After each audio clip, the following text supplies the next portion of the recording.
Welcome back to Rich Rodriguez Season by Season. After a 2002 that turned the heads of college football, the Mountaineers had a challenge in 2003. Only 9 starters from the previous season were returning for this one. But before the Mountaineers had to solve problems on the field, they first had to solve some problems off of it. Over 3 months before kickoff, the Big East Conference was dealt a crisis. The 9-team ACC voted in its spring meetings to expand to 12 members and targeted 3 Big East schools, headlined by the league's bell cow in Miami. In late June, Virginia Tech emerged as the ACC's next target after that league's presidents did not approve of the previous set of 3.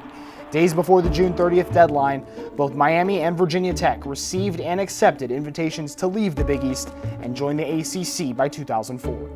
In the end, I think we've ended up with a superb decision for the future of the Atlantic Coast Conference and 2 terrific institutions joining us that fit in every way.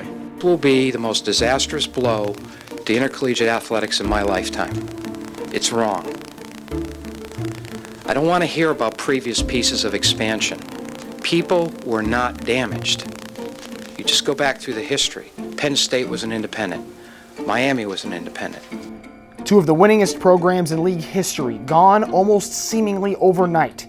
It was a blow to a conference that was already hanging on to BCS automatic qualifier status by a thread.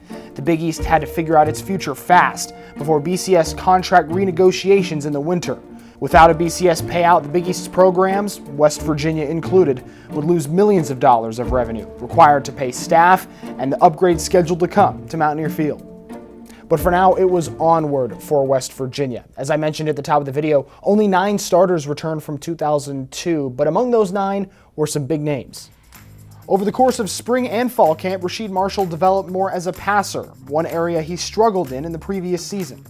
Quarterback Rasheed Marshall worked in concert with his wideouts, firing pinpoint passes to every target on the field, showing they have taken the next step. It's my job to get the ball to them.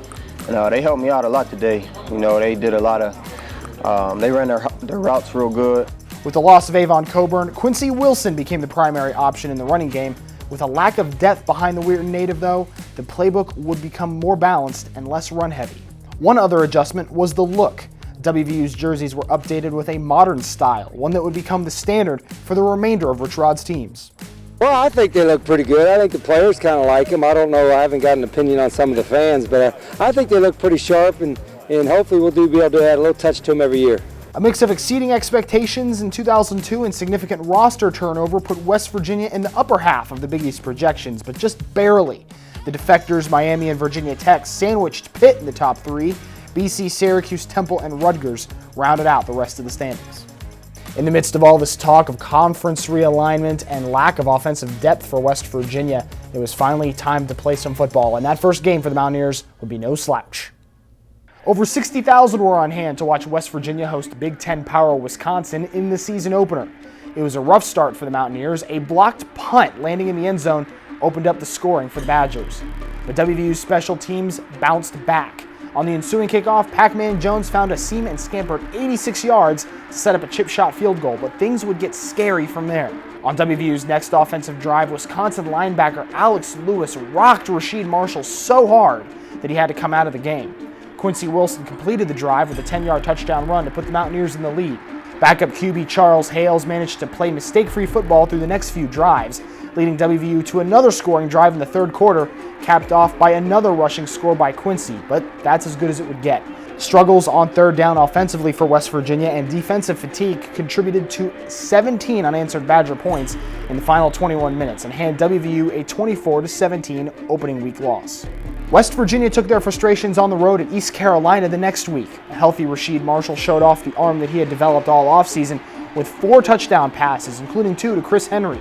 The defense woke up too, forcing 5 Pirate takeaways for an easy 48-7 win. So 1-1 with that one loss being to a ranked Big Ten team. Not bad, but also not great. Everyone wanted to see a step up from Rich Rodriguez in 2003, and the hope of that started to dwindle in the coming weeks, and it all started to come apart in a rainy day in Morgantown. In Game 3 against Cincinnati, weather stood in WVU's way almost as much as the Bearcats' defense did. Despite the Mountaineer D forcing a home record 5 lost Cincy fumbles, Rasheed Marshall and company couldn't capitalize. The Pittsburgh native QB completed only a third of his passes, and Quincy Wilson was stuffed for only 39 yards in a 15-13 upset loss. I can't really say what exactly the problem was, but there were times where we had the opportunity, came up short. Scott McBrien took no pity on the Mountaineers the next week. He passed for 220 yards and rushed for 38 more as his Maryland Terrapins pulled WVU apart. The WVU passing game was anemic. Rasheed Marshall, 2 of 7 before he was yanked in favor of Charles Hales in a 34-7 blowout in College Park.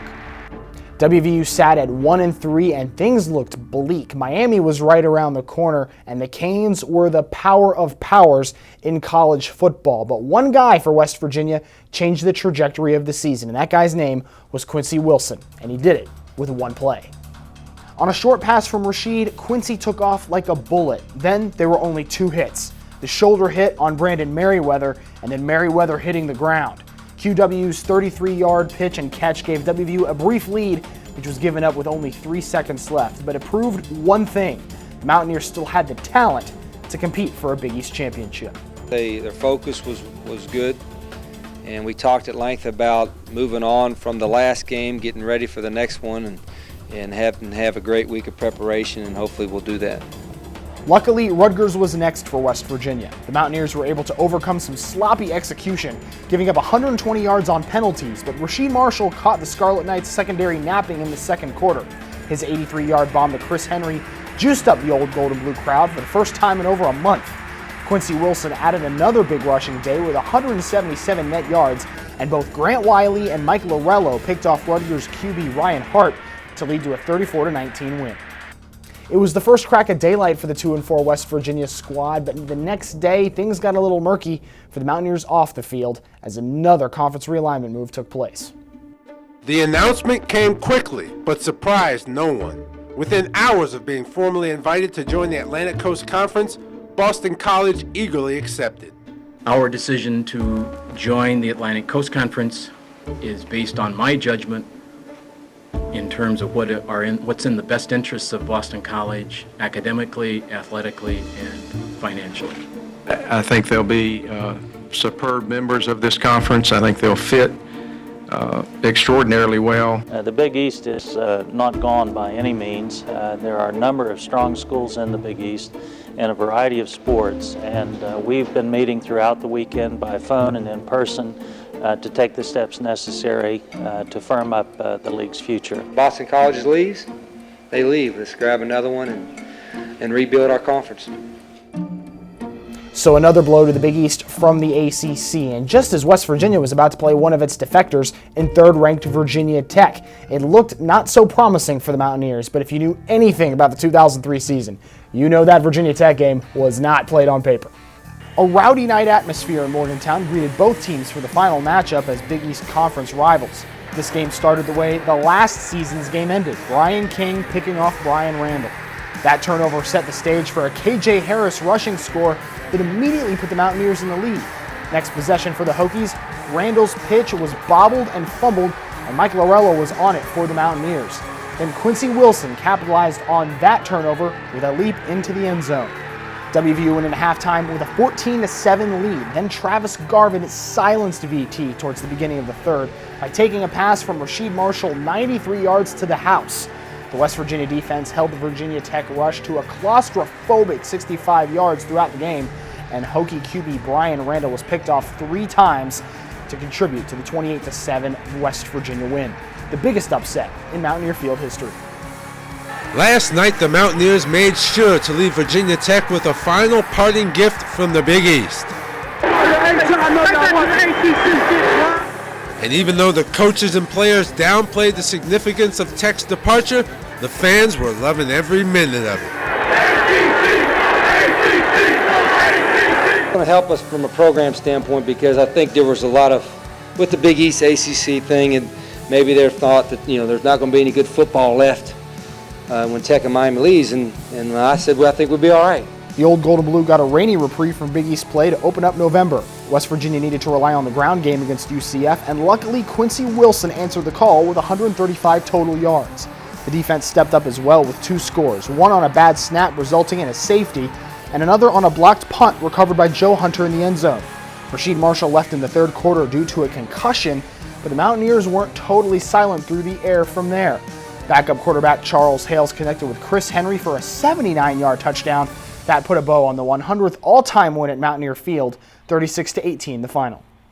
A 4-4 record, 500, something West Virginia fans never thought they'd be happy to see back in August. They were thrilled to see it in November, and a Big East title was still in their sights. And speaking of the Big East, another move was being made off the field. So on behalf of our conference, I'm pleased to announce that beginning with the 2005-06 season, 5 new schools will be joining us. The University of Louisville, University of Cincinnati, the University of South Florida, DePaul University, and Marquette University. Is the Big East going to be as strong as it is right now next year or the year after? No. I mean, let's face the facts, it's not. But in 5 years from now, can it be as strong? I say it can. The Big East had its conference of the future. Now it just had to wait to see if it would remain a member of the BCS, something that wouldn't be determined until after the season. For now, Rich Rod and the Mountaineers had Boston College in their sights, and the secondary kept the Eagles from flying too high. 4 interceptions, including a pick 6 from Pac-Man Jones, kept BC from getting any kind of edge in Beantown. Charles Hales, filling in for a concussed Rasheed Marshall, performed admirably, passing for 167 yards and 3 touchdowns. For the first time all season, West Virginia had a record above 500, and they were just 1 win away from bowl eligibility, something not thought possible just 4 or 5 weeks before. All they had to do was get past Larry Fitzgerald, Pitt, and get a win in the backyard brawl.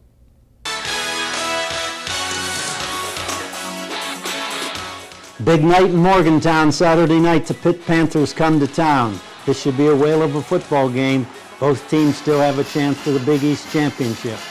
For the second straight season, West Virginia faced a ranked Pitt squad, but unlike 2002, this didn't come down to the final possession. The Panthers started strong with 2 receptions by Larry Fitzgerald, but WVU countered with a pair of touchdown passes of their own, including a leaping grab by tight end John Pennington to enter halftime tied at 24. In the second half, it was the defense that stepped up, picking off Pitt QB Rod Rutherford twice, including 1 in the end zone from Grant Wiley. Then Quincy Wilson capped off the game, rushing for 3 of his game total 4 touchdowns in the second half to help WVU run away with a win in the backyard brawl, 52-31. I thought it was going to be a track meet, the way I think it was 24 at the half, and you're just thinking it's going to be a shootout, but our defense buckled down and we started running the ball and milking the clock a little bit, so it played sort of into our hands. This is a big one because it's Pitt, if for no other reason, but there's no, everybody knows that, to be first or tied for first, what have you, in the Big East after our tough start is, I think says a lot for the character of those guys in that room, that coaching staff in there. The confines of the Carrier Dome greeted the Mountaineers next, and WVU struggled to start out. 2 big breakaway plays kept the Orange at pace with the Mountaineers. First, a 75-yard touchdown pass from R.J. Anderson to Johnny Morant, then a 56-yard punt return by Marcus Clayton. In the second half, Rasheed Marshall and Chris Henry decided to make some statement plays of their own. The 2 combined for a then-record 209 yards. But with the Orange threatening in the fourth quarter, down 27-23, the 2 saved their best for last. A 67-yard score put Syracuse away with a 34-23 win. 6 straight wins for the Mountaineers, and now just 1 more would secure their first Big East title in 10 years. I told them the situation that we obviously have a chance to win the league, first and foremost, and 2, have a chance to be in a January 1 bowl game if we win. But it all matters if we win. Because it's not etched in stone, there's still a lot of things that have to go on. It's not like we can say, we're already going there. We're in the hunt and we don't know where we're going. But it'd be nice to go to a nice bowl because we've really turned our season around. And all that stood in the way was Temple, and that wasn't much of a hurdle to clear, even in the snow. WVU held a 14-0 lead before the Mountaineer offense even reached the end zone, thanks to a 47-yard fumble return touchdown by Pac-Man Jones and a 64-yard punt return by Lance Frazier. The offense kicked it into high gear in the second half. With no Quincy Wilson in the game, Jason Colson and KJ Harris combined for 3 touchdowns. For good measure, Rasheed Marshall and Chris Henry tossed in a 42-yard score that made ESPN producers do a double take. And West Virginia clinched a share of the Big East title and booked a trip to a New Year's Day bowl game. Expect to see all of you and all of your fans in Jacksonville, Florida on New Year's Day. We love West Virginia. West Virginia has a great tradition with Gator Bowl and other bowls. They have a tremendous reputation as bringing lots of fans. West Virginia is strong because of the loyalty of the fans. There are few schools that can compete with West Virginia and the kind of fan support they bring. It's a warm state, so as long as it's warm and not snowing and cold like Charlotte, you know, I'm all for it. WVU wasn't going to get bounced from the new year by Notre Dame this season. West Virginia secured a spot in the Gator Bowl to play a familiar foe, Scotty McBrien and the Maryland Terrapins. One last shot at getting a win over the scorned former WVU quarterback. We're playing a team that has literally embarrassed us, embarrassed the coaching staff, embarrassed us as players. You know, we've played Miami close and lost. We've played, you know, we've beat everybody else in the Big East. We've never played Maryland and competed with them for 4 quarters. WVU would have trouble competing in any of the 4 quarters against the Terps. The Maryland defense limited the Mountaineers to just 9 first downs all game, and McBrien closed the book on his college football career with 381 passing yards to dominate his former team one last time, 41-7 in Jacksonville. While it wasn't the ending that Rich Rod and the Mountaineers wanted, they did get some good news in the offseason. Despite all of the reshuffling, the Big East managed to broker a deal with the BCS to remain an automatic qualifying member, keeping all of that revenue flowing to the WVU football program. With Miami and Virginia Tech on their way out the door, there is a new Goliath in the league. Everybody's going to be saying, you know, we need to knock off West Virginia, so it's like being the talk of the town. Everybody want to come after you and make a name for themselves by beating you. So we need to just be ready, come out and play every week and make things happen.